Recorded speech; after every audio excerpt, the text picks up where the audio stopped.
In today's video, we're talking about identity theft and identity theft insurance. But before we start, we wanted to let you know that if you have any insurance-related questions, please don't hesitate to ask.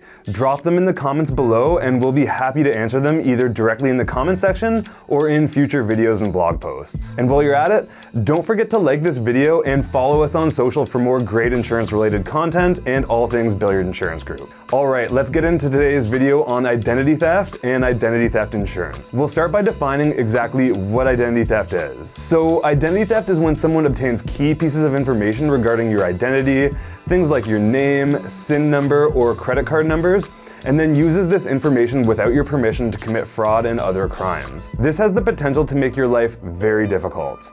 Research shows that victims of identity theft often experience the same emotional, social, cognitive, and physical reactions as victims of other types of crimes. Other impacts include direct financial losses and out-of-pocket expenses, indirect financial losses like damage to one's credit rating, as well as time spent clearing your credit rating and name. And even other things that you might not think about, like impacts to your relationships or your physical and mental health.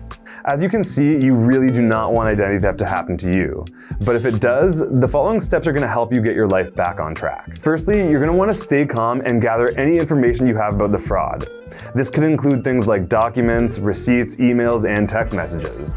Next, you'll want to contact your financial institutions to have your accounts flagged, as well as having the passwords for these institutions changed. After that, report the fraud to both credit bureaus and then the police. Next, you'll report the fraud to the Canadian Anti-Fraud Centre, which is a government organization that collects information on fraud and identity theft and provides Canadians with information and resources on both recovering from identity theft as well as avoiding it in the future. Finally, you'll inform your insurance broker, and they'll advise you on whether or not you should make a claim on your insurance policy. As for identity theft coverage, the good news is that identity theft is often automatically covered by your home, condo, or tenant's insurance, and if it's not, you can add it for a very small increase in premium. This covers you and your family in case you or their identity is stolen. It includes things like legal fees and expenses you might incur reclaiming your identity up to a specified limit. And it can also include an insurance caseworker who will help guide you through the process of recovering your identity. Here at Big, we hope that you never have to go through something like being the victim of identity theft. But if you do, just know that we've got your back.